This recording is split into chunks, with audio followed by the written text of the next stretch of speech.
मोहतरम हजरात, मैं जमाल यूसुफ वकील आप वकील आरा सदर अल खिदमत रजिस्टर्ड बिहार आपके सामने अपनी बात को रखने के लिए हाजिर हुआ हूँ। आज हमारे खिलाफ, मुसलमानों के खिलाफ जो माहौल चल रहा है वो ये है कि मुसलमान किसी तरह उनकी हिम्मत पस्त हो जाए, उनके हौसले टूट जाएं और उन्हें किसी तरह से मिटा दिया जाए। और इसी साजिश के तहत चाहे वो मुजीब का कत्ल हो, चाहे खलाक का कत्ल हो, चाहे पहलू खां का कत्ल हो, ये सारे लोगों का कत्ल, मॉब लिंचिंग इसी का एक हिस्सा है।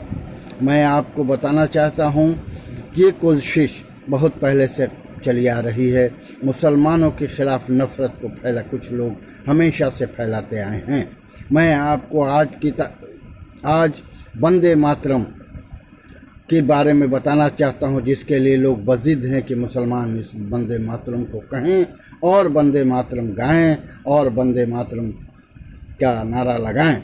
ये वंदे मातरम आनंद मठ की किताब से लिया गया है और ये आनंद मठ बंकिम चंद्र चटर्जी ने लिखी है।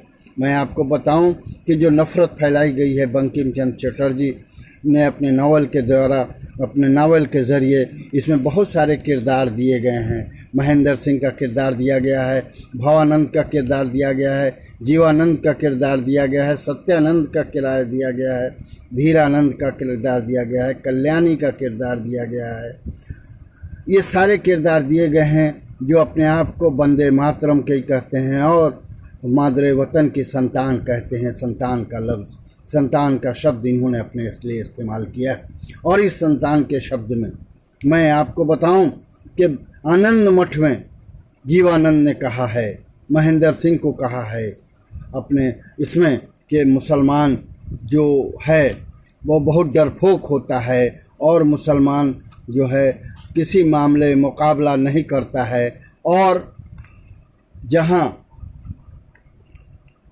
एक अंग्रेज़ प्राण जाने के पर भी भागता नहीं, लेकिन एक मुसलमान पसीना आते ही भागता है, शरबत की खोज करता है। इसके बाद अंग्रेज़ जो करना चाहते हैं करके छोड़ते हैं, उनमें लगन होती है, लेकिन मुसलमान आराम तलब होते हैं, रुपयों के लिए प्राण देते हैं, उस पर तनख्वाह भी तो नहीं पाते।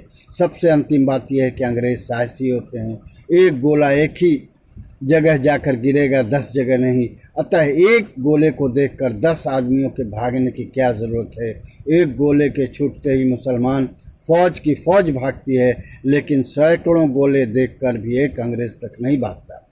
मैं आपको बताऊं कि ये जो आनंद मठ में लिखा गया है, बंकिम चंद्र चटर्जी ने जीवानंद के ज़रिए भवानंद के ज़रिए जो बात कहलाई है, ये बात सही नहीं है। अगर मुसलमान डरते तो बहुत कम तादाद में हिंदुस्तान में आए थे।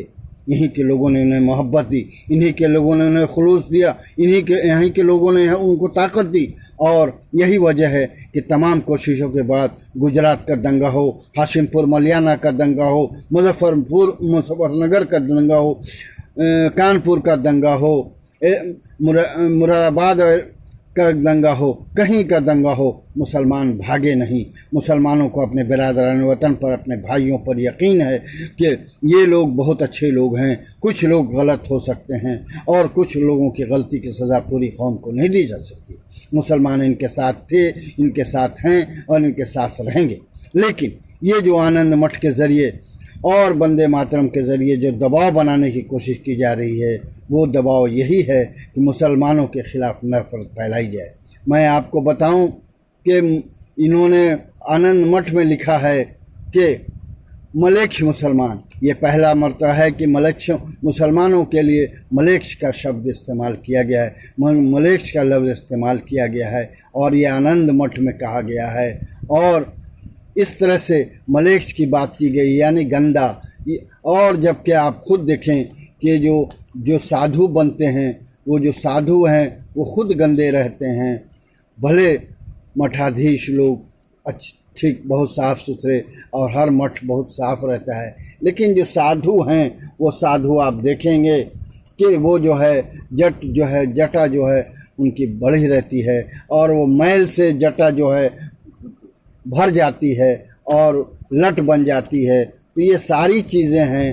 तो इस तरह से और जब ये लड़ाई कामयाब होती है, ये लड़ाई जब कुछ बढ़ती है आगे, और जब अंग्रेज़ों का शासन, अंग्रेज़ मुसलमान जो है को नाम लिया है, मालगुजारी अफसर मोहम्मद रज़ा ख़ां का नाम लिया है, और ये सारी बातें होने के बावजूद तो आखिर में कहते हैं आनंद मठ में जो साधु हैं वो ये कहते हैं कि तुम्हारा कार्य हो गया, मुस्लिम राज्य ध्वस्त हो चुका, अब तुम्हारी कोई यहाँ कोई ज़रूरत नहीं, अनर्थक प्राण हत्या की आवश्यकता नहीं। सत्यानंद कहते हैं मुस्लिम ध्वस्त ज़रूर हुआ है किंतु अभी हिंदू राज्य स्थापित नहीं हुआ है, अभी भी कलकत्ते में अंग्रेज़ प्रबल हैं। वे बोलते हैं कि अभी हिंदू राज्य स्थापित न होगा, तुम्हारे रहने से अनर्थक प्राण हत्या हो गया। तो चलो, सत्यानंद को पीड़ा होती है, तो कहते हैं यदि हिंदू राज्य स्थापित न होगा तो कौन राज होगा, क्या फिर मुस्लिम राज्य होगा? तब उस पर वो कहते हैं कि नहीं, अब अंग्रेज़ राज्य होगा। इस तरह से आनंद मठ, जिससे वंदे मातरम है, पूरी तरह अंग्रेज़ों का समर्थन करता है, अंग्रेज़ों की तायद करता है, अंग्रेज़ों की हुकूमत की बात करता है। ये सारी चीज़ें ऐसी हैं जो आज भी आ रही हैं, और वही बोया हुआ जो है आज जो है फसल कुछ लोग काटने के चक्कर में हैं। हमें इस मुल्क की हिफाजत करनी है। इस मुल्क के पिछड़े दलित जो लोग हैं, जो मज़लूम लोग हैं, जिनके साथ जुल्म हुआ है, उनकी हिमायत करनी है, उनको मदद पहुंचानी है, उनको हर तरह से ताकत देनी है, और तब ही ये मुल्क बढ़ेगा। ये मुट्ठी भर लोग बहुत ज़्यादा दिन नहीं रह सकते, बहुत ज़्यादा तक ताकत का इस्तेमाल नहीं कर सकते हैं, क्योंकि एक जो ऊपर बैठा हुआ है, जो बहुत बड़ा मुंसिफ है, वो गलत को बहुत ज़्यादा दिन बर्दाश्त नहीं करता है। हमें मदद करनी है अपने बिरादरान वतन की, उन लोगों की जो मज़लूम है, जिनके साथ जुल्म हुआ है, उनकी मदद करनी है, इस मुल्क को आगे बढ़ाना है। जय हिंद, जय भारत।